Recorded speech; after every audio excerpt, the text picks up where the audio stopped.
진드기에 의해 전파되는 중증 열성 혈소판 감소 증후군에 대해 들어보신 적 있으신가요? 이제 SFTS와 그 예방법에 대해서 함께 알아보겠습니다. 중증 열성 혈소판 감소 증후군은 신종 감염병으로 2011년 중국에서 원인이 규명돼 우리나라를 포함한 중국, 일본에서만 발생이 보고되었습니다. SFTS 바이러스는 버니아비리데 플러보 바이러스 속에 속하는 매개체 전파 질환으로 참진드기에 물려 감염되는 질환입니다. 환자의 체액과 혈액에 노출되는 과정을 통해서도 2차 감염이 일어날 수 있는 것으로 보고돼 있습니다. 국내 SFTS는 2013년 처음 보고된 이후로 지속적으로 증가해 2017년에는 272명의 감염 사례가 확인됐습니다. 국내 환자는 주로 농업 및 임업 지역에 거주하는 60대 이상의 고연령층에서 발생합니다.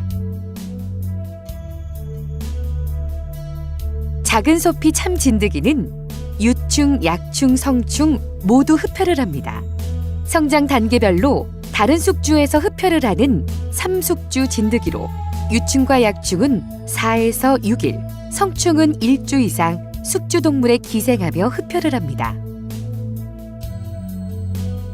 국내에는 총 5속 28종의 참진드기가 분포하고 있으며 그중 작은 소피 참진드기, 계피 참진드기, 뭉뚝 참진드기, 일본 참진드기가 SFTS를 전파하는 것으로 알려져 있습니다.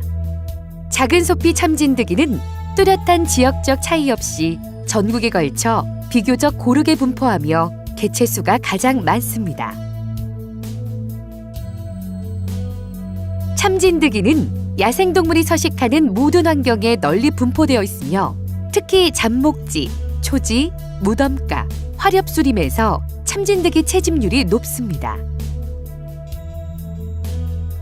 참진드기의 활동 시기는 4월에서 11월까지이며 12월부터 3월까지는 거의 발생하지 않습니다.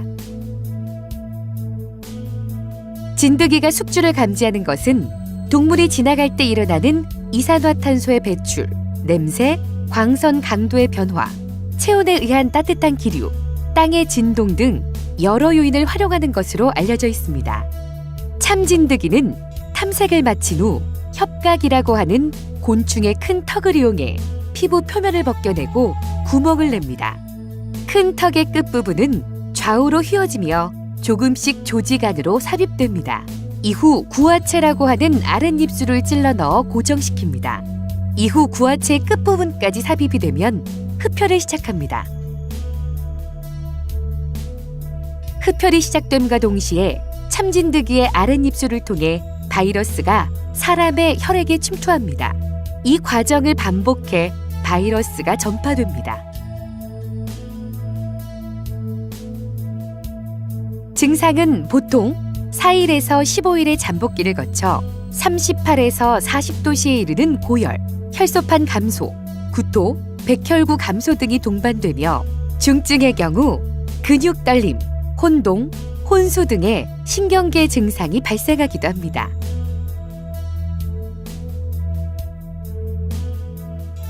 진드기 흡혈 시 무리하게 당기면 진드기의 일부가 피부에 남아있을 수 있으므로 즉시 병원에서 치료를 받도록 해야 합니다.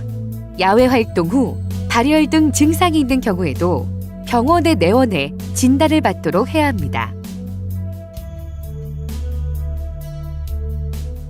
현재까지 SFTS 예방을 위한 백신은 없기 때문에 진드기 노출을 최소화하는 것이 최선입니다. 예방 수칙으로는 활동 지역 주위 제초 작업, 풀숲에서 용변 금지, 작업 시 긴 옷과 긴 바지 착용, 기피제 사용, 작업 후 샤워 등이 있습니다. 진드기에 물리지 않는 것이 가장 중요합니다. 개인 보호를 철저히 하여 예방합시다.